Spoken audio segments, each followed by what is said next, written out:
all about. I'm Anusha Ravi Sood. Welcome to the show. Dissent, internal strife, disappointment among leaders and aspirants are the biggest challenges staring at the BRS in Telangana right after the party, led by its chief Chandrasekhar Rao, announced its first list of candidates earlier this week. The BRS became the first party to make official announcements of candidates for 115 out of the 119 assembly seats in Telangana. And this rebellion or this dissent was absolutely not unexpected. In less than a week of announcing candidates for 115 out of 119 assembly constituencies, the BRS is already in firefighting mode, with several of its leaders, including incumbent MLAs, threatening to quit the party and contest independently or with other political parties. The Chief Minister of Telangana, Chandrasekhar Rao, who is also the chief of BRS, has declared himself as a candidate from 2 seats. He will contest according to BRS's current list, and I stress on current list with reason. According to the current list, Chandrasekhar Rao will contest from Gajwel, which is his existing incumbent constituency, and also Kamareddy. This particular list has set the cat among the pigeons as far as BRS is concerned. There are a lot of pros and cons of announcing candidate list almost 100 days before the elections. Pros, of course, yes, the candidates now have a head start over their rivals. Preparations have started. They have hit the ground running. The cons, absolutely, the dissent that was expected to come with this announcement. While a few seats that already have an incumbent MLA have been left undeclared by the BRS, among the list that K. Chandrasekhar Rao presented earlier this week, at least 9 MLAs, incumbent MLAs of the BRS, have been denied ticket. This number is far less than what was anticipated initially a few months ago. The BRS was intending to drop at least 30 of its legislators. That was the mood in the BRS, but somehow Chandrasekhar Rao has managed to give a list that has dropped only 9 incumbent MLAs. But this too has come with a lot of opposition, has been met with a lot of opposition and dissent from not just the MLAs, the supporters. This list also leaves out several senior leaders, former ministers like Tummala Nageshwar Rao, who was intending to become a BRS candidate. He does not also feature in this particular list. So how are leaders reacting? There is a whole wide range of emotions. Several of leaders of the BRS who have been denied a ticket have re-pledged themselves, recommitted themselves to the cause of the party, insisting that their time will come, that Chandrasekhar Rao will award them when the time arrives, and they insist that they will continue to be committed to the party and work for the party in this election. Then there are a set of leaders like incumbent MLA like Rekha Nayak, who is looking to other parties to become a candidate to contest from the same constituency but from another party's symbol. And then there are leaders like Nageshwar Rao who are putting up a show of strength in absolute solidarity, to show the solidarity that they have among their supporters, among their followers in their constituencies. They are keen on contesting from their own constituencies with or without the BRS's support. So whole range of reactions there. Several of disappointed leaders of the BRS come from districts like Nalgonda, Khammam, like Karimnagar, Warangal. These are also the same districts where the Congress is looking to perform very well this election, especially regions of Khammam and Nalgonda. The BJP, on the other hand, is looking to do well in regions like Warangal and Karimnagar. A lion's share of the BRS's tickets, at least going by the current list, goes to the Reddy community. 40 candidates from this community have been nominated by KCR to contest elections on a BRS ticket, and this comes at a time when both the BJP and the Congress state units in Telangana are headed by people hailing from the same Reddy community. G. Kishan Reddy is the state president of the BJP and Revant Reddy is the state president of Congress in Telangana. Clearly here, Chandrasekhar Rao is keen on splitting this dominant influential community's votes by fielding or by giving as much representation, a lion's share of representation as far as candidature is concerned in the upcoming Telangana elections on a BRS ticket. As far as the AIMIM is concerned, Chandrasekhar Rao has made it clear that there is no official pre-poll alliance, but friendship with AIMIM will continue. This has come as an irritant to the BJP. BJP would have loved it if these two parties announce a formal pre-poll alliance and field one single candidate, which eventually gives a lot of space for the BJP to make that particular contest in that particular seat a bipolar contest.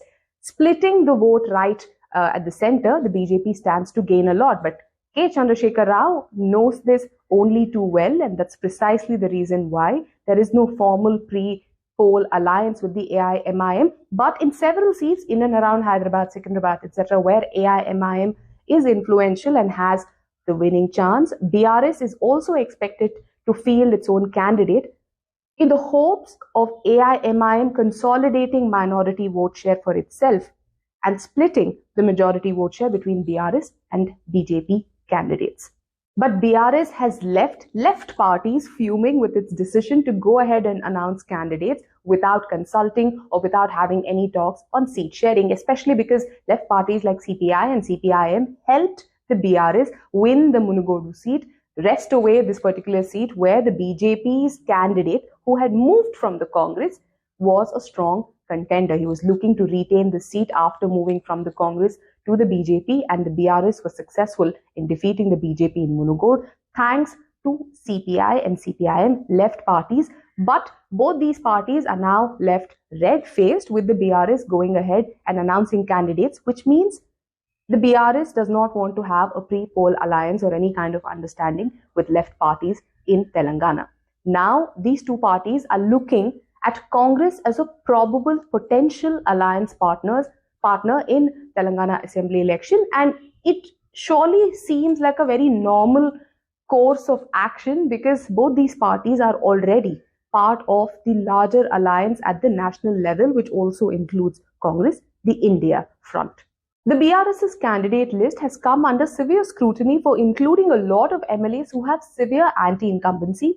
BRS's own internal surveys suggest that several dozens of its MLAs face stiff anti-incumbency in their own constituencies, and renominating them, refielding them in these constituencies could dent the party's prospects, could dent the party's performance. Yet, K. Chandrasekhar Rao has gone ahead and retained several of these MLAs. In fact, MLAs who he himself has accused or has pulled up in the past for attempting to take kickbacks in implementation of social welfare schemes like Dalit Bandhu, etc. This move, although is being seen as a political move to ensure that dissidence is limited in the party, that there is not a lot of trouble that is brewing within the party, several political observers, analysts in Telangana believe that this could not be the final candidate list of the BRS party. That's precisely why I insisted in calling this the current list announced by KCR for candidates for the upcoming Telangana Assembly elections. There should be no surprise if K. Chandrasekhar Rao decides to make changes to the candidate lists much closer to the election, when defecting to other parties or jumping to other parties become slightly more difficult. It isn't like K. Chandrasekhar Rao did not anticipate disappointment among cadres and leaders when he announced the first list, and now the party and its leadership is keen on firefighting. K. Chandrasekhar Rao is adopting all measures, is undertaking all remedial measures he can to quell dissent in the party. Whether it is accommodating those disappointed or those who are likely to leave the party if not accommodated, whether it is in the state cabinet or giving them positions in boards or corporations, or as advisors, giving them cabinet ranks, etc., or threatening disciplinary action against those working against the interests of the party, K. Chandrasekhar Rao is adopting both carrots and sticks as far as quelling dissent in BRS goes. After 2 terms in office, K. Chandrasekhar Rao is confident of a hat-trick. He's confident of returning to power with very, very low loss of seats as compared to the previous assembly elections. Where does this confidence for KCR come from? One, he truly believes that his welfare schemes are a hit among people, among voters. he does believe he is a popular leader, which is also what several surveys cutting across party lines suggest, that K. Chandrasekhar Rao remains the most popular leader as far as political heavyweights in Telangana are concerned. K. Chandrasekhar Rao is also confident of his political maneuverings. For example, while he has indicated that there will be no tie-up with left parties, he's also insisted that there is no official pre-poll alliance with parties like AIMIM, but there will be friendly contests. Why Chandrasekhar Rao does this is, like I said, the BJP doesn't like this idea one bit that BRS ends up splitting majority votes and helps AIMIM consolidate minority votes in seats of Hyderabad, Secunderabad, surrounding areas. But in other parts of the state, AIMIM works to help the BRS. Chandrasekhar Rao is already a popular figure cutting across caste and community lines. He is a popular figure among Muslim voters as well. But AIMIM helps the BRS get Muslim votes as well, helps the BRS consolidate Muslim votes, minority votes across the state as well, in exchange for the support it gets from BRS in Hyderabad, Secunderabad and surrounding seats. And this is an arrangement that is an irritant both to the BJP and to the Congress. The Congress in other parts of Telangana, the non-Hyderabad, non-urban parts of Telangana, is vying for the same minority community votes, even in Karnataka elections or in Himachal in recently concluded elections, or as a pattern or as a trend. The Congress vies for a share of the minority votes. It acts as a strengthening agent as far as the Congress's poll prospects are concerned. But in Telangana, the calculations, the dynamics are very, very different because of this understanding between AIMIM and the BRS party. As far as this understanding between BRS and AIMIM works, attempts of the Congress to consolidate minority votes in its favor will always remain to be a big challenge. As far as the Congress is concerned, after the Karnataka elections, the party saw an uptick in its morale, in its activities, in its planning, strategy, etc. But there was an immediate slump after Rahul Gandhi's Khammam rally. After that, the party, it seemed, went on a phase where everything had slowed down. There were no new entrants coming to the party. There was no activity that was taking place. The Congress did announce its guarantee, but K. Chandrasekhar Rao, the politician, the shrewd politician that he is, immediately countered Congress's poll guarantee, which was on social welfare or social security, pensions. K. Chandrasekhar Rao's government immediately came out with a renewed amount for existing social security scheme.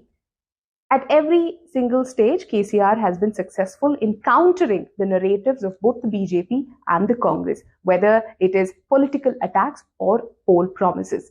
The Congress that had hit a slump right after Rahul Gandhi's Khammam rally has now started recuperating and regaining or strengthening its poll campaign, especially after BRS came out with its first list of candidates. AICC President Mallikarjun Kharge gave the SEST declaration for Congress on Saturday when he addressed a massive rally. The only rally, massive rally that the Congress has organized after Rahul Gandhi's Khammam rally was on Saturday, and this was meant to make their SEST declaration public. The party also has in the pipeline several declarations for specific sections of the society. For example, the party intends to have a backward classes convention, backward classes rally, where Karnataka Chief Minister Siddaramaiah has been requested to make the party's BC declaration public.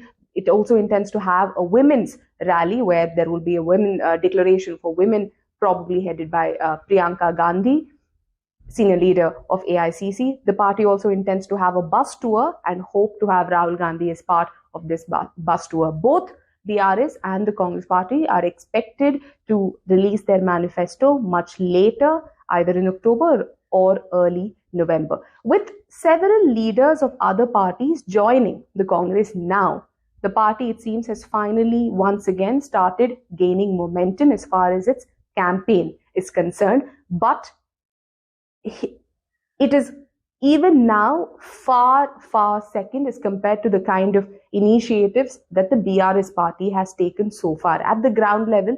But the BRS also has the advantage of being the party in power. And like a leader of the BRS pointed to me during a conversation, when you are the party in power, there is a lot of advantage you have over your rivals who aren't. While BRS and Congress are the primary contenders in the Telangana Assembly elections, one cannot not pay attention to the BJP, a national party that also wants to leave its mark as far as Telangana politics is concerned. And BJP, right after the Karnataka Assembly election, had seen a wane in its campaign in Telangana. Right before the Karnataka Assembly election, there was a lot of noise. Perception politics, as far as the BJP is concerned, was at a peak. The BJP would have you believe that BJP is the primary contender against the BRS. BJP is the primary opposition party against the BRS in Telangana. Right after the Karnataka Assembly elections, that entire scenario changed. The BJP's campaign did wane, and it further slumped, or it worsened after the BJP was hit by internal dissent, internal strife in the party. There was rebellion in the party, an entire insider versus outsider power struggle in the party. The central leadership of the BJP attempted a change of leadership to see if that will make matters better for the party.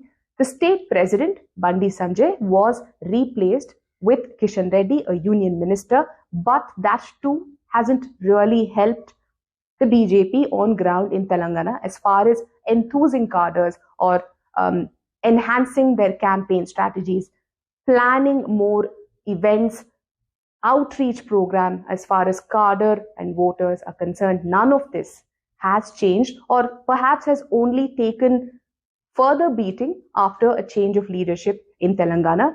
The party, even today, lacks dedicated focus. But the BJP has something to cheer for in Telangana. They have a new MLA. How did this happen? Thanks to the order of the Telangana High Court that disqualified the incumbent Gadwal Assembly constituency MLA from the BRS over tampering of affidavit or an issue with his affidavit, and his rival, the nearest rival, DK Aruna, who's the national vice president of the BJP, was declared elected from that constituency. So now the BJP can say it has another MLA in Telangana. The one question BJP cadre in Telangana continue to ask is, why was there a leadership change in the state unit when elections were right around the corner? And has this leadership change really made things better for the party? As elections draw closer, equations too are fast changing in Telangana. Perhaps the most recent and the biggest change of equation was between Chief Minister Chandrasekhar Rao and Telangana Governor Tamilisai Soundararajan. For over 2 years now, these two leaders have been at loggerheads over many issues. But in the last 1 week, there is a friendship that is on full display between these two leaders, between Chandrasekhar Rao and Tamilisai Soundararajan. The two leaders who weren't seeing eye to eye, two leaders who wouldn't invite each other for events, have been sharing stage on 2 continuous days for multiple occasions. First, on Thursday, when K. Chandrasekhar Rao decided to induct Patnam Mahendra Reddy into his cabinet and MLC, he inducted him into the cabinet, hoping that this move will ensure that Reddy does not desert the BRS. On the day of the oath-taking ceremony, the chief minister spent at least 15-20 minutes in conversation with the governor, and right after that, the very next day, the two leaders once again shared stage, and this time it was for the inaugural event of Places of Worship that was inaugurated at Telangana Secretariat. Definitely this friendliness between the two after 2 years of rivalry almost did make it to headlines. The change in this dynamic comes at a time when the BRS has seemingly removed the heat off the BJP and Prime Minister Narendra Modi and exclusively started focusing on Congress, its primary political rival in Telangana. This change of equation comes at a time when BJP's own leaders, in an interview to South First as well, Rajgopal Reddy pointed out to how the BJP has stopped focusing on K. Chandrasekhar Rao's daughter and BRS MLC Kavita Kalvakuntala in connection to the Delhi liquor policy case. How the BJP is no longer focusing on calling out Kavita's alleged role in this Delhi liquor policy, which has been deemed by the BJP as a scam. This has led to the Congress to point to the BRS as BJP's B team. The Congress insists that the BJP and the BRS have a tacit understanding to jointly take on the Congress, which is the primary political contender or political rival of the BRS in Telangana. The BRS has consistently rejected this allegation that it is the B team of the BJP. On the other hand, the BJP deems or calls out BRS and AIMIM's tacit understanding and insists that this understanding is only to dent the BJP's prospects in seats where the Saffron Party has a chance. As elections draw closer, a lot of changes are anticipated in every single party, whether it is the Congress with more of its guarantees, the way it goes about picking its candidates, keeping its house in order, given that factionalism is a big challenge for the Congress in Telangana going into elections, whether it is the BJP that is yet to come out with its focused strategy for Telangana, keeping its leaders together, quelling this insider versus outsider tug of war that is still brewing in the BJP, or for the BRS that is likely to make changes not just to its candidate list, but also pull a lot of surprises right before elections. A lot of things are expected to change in the run-up to elections, and we at South First will keep a close tab on the same. Thank you so much for watching.